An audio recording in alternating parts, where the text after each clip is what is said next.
Bonjour à tout le monde et bonjour à la communauté des entrepreneurs. Aujourd'hui dans cette vidéo, nous allons parler de quelques stratégies pour propulser des ventes. Nous savons tous que beaucoup d'entre nous ont des soucis ou ont des difficultés à pouvoir augmenter leur chiffre d'affaires ou à pouvoir vendre un service ou un produit. Nous vous demandons de rester connectés. À tout de suite. Merci.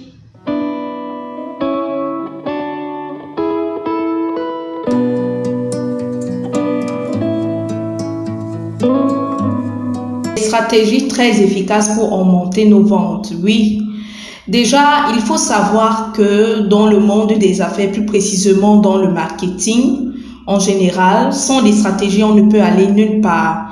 Même si on a le bon produit ou le bon service que nous proposons aux personnes, aux clients, aux prospects ou aux clients. Alors, la première stratégie, c'est quoi? Les gens achètent les bienfaits du produit, c'est-à-dire quoi?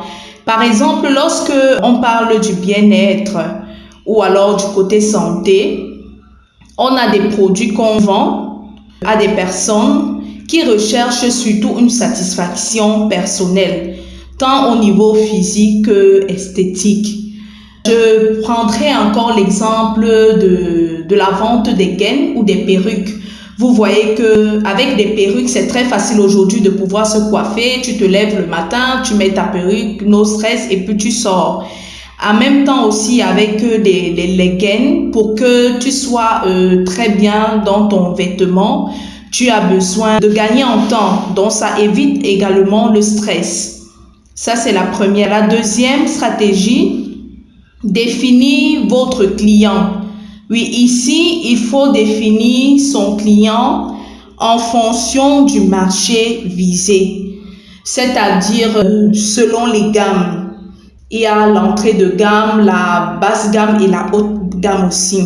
Ça permet en sorte que le client soit satisfait par rapport à ses envies et ses désirs. En fait, il faut les imaginer pour que le client soit satisfait toujours par nos produits. Ensuite, nous avons développé les techniques de vente. Ici, c'est apprendre à connaître véritablement son client. Créer une fidélité entre le client et toi. C'est très important, les amis. Par exemple, on peut proposer des bonus du genre après tant d'achats, après 10 billets achetés, vous recevez un billet gratuit, par exemple. Généralement aussi, pour avoir déjà acheté des produits français de Yves Rocher, par exemple, j'ai déjà bénéficié à maintes reprises du genre des réductions ou des bons d'achat. Donc, eux, généralement, ils font beaucoup de bonus, ils font beaucoup de bons d'achat ou de réduction des produits, des parfums, des laits et autres. Généralement, ils le font même la plupart du temps 3 mois, 4 mois après. Nous avons aussi l'autre stratégie, utiliser les réseaux sociaux à votre avantage. Aujourd'hui, si on a un téléphone Android ou un très bon ordinateur et que nous passions juste le temps à regarder des films, ou à regarder ou à causer juste à faire des communications vaines comme ça ne peut pas nous aider.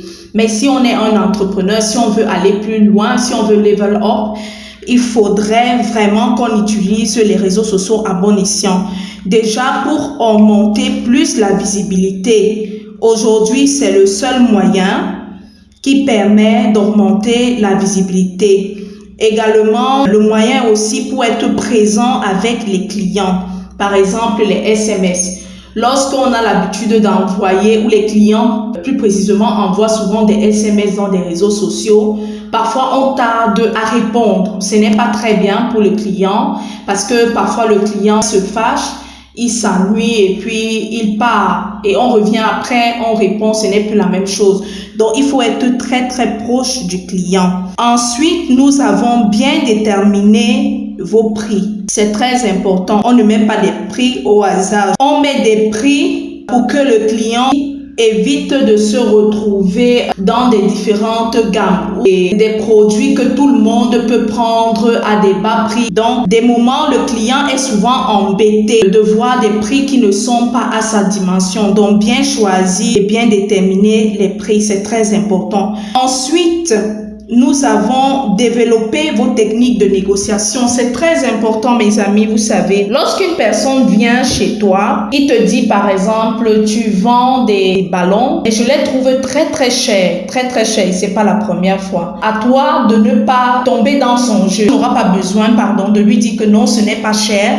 Mais qu'est-ce que tu feras en fait? Tu vas plutôt lui parler des bienfaits que le produit peut lui apporter, des bienfaits du produit, en lui disant que le produit est si, tu lui parles du produit dans le bon sens, mais faire très attention à ton langage et à ton ton, le ton employé, parce que des clients également sont susceptibles au langage et au ton qu'on emploie, donc c'est très important.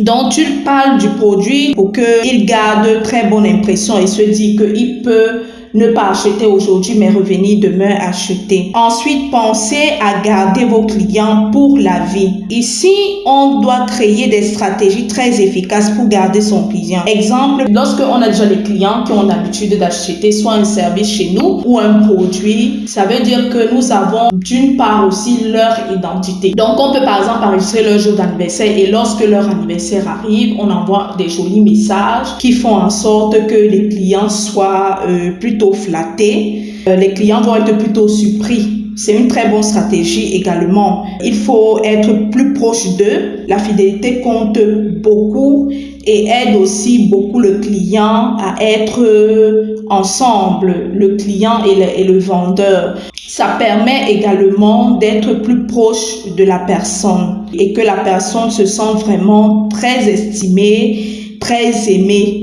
davantage. La dernière stratégie, ici, la 8e, c'est d'offrir à vos clients potentiels, à vos bons clients. C'est-à-dire que pour que les clients soient encore attirés par vos produits, il faut les attirer vers vous. Donc, c'est la même chose qu'on vient de dire. Toujours la fidélité, toujours les stratégies à mettre en place. Augmenter également les stratégies de vente qui permettront en sorte que le client se sente chez lui, se sente aimé. Bon, ici également, on peut parler de la mise sur pied d'une tombola. On peut organiser une tombola lorsque le client achète quelque chose. Lorsque vous allez acheter 2 ballons ou 2 chocolats, vous allez tirer un papier et puis la tombola sera faite tel jour. Et voilà ce que je pourrais vous dire des stratégies qui marchent, très efficaces pour augmenter nos ventes ou nos services. Très efficace et très efficace. Si vous m'avez suivi, merci de prendre connaissance de tout ce qu'on a dit et de mettre en pratique. Merci, ciao, ciao.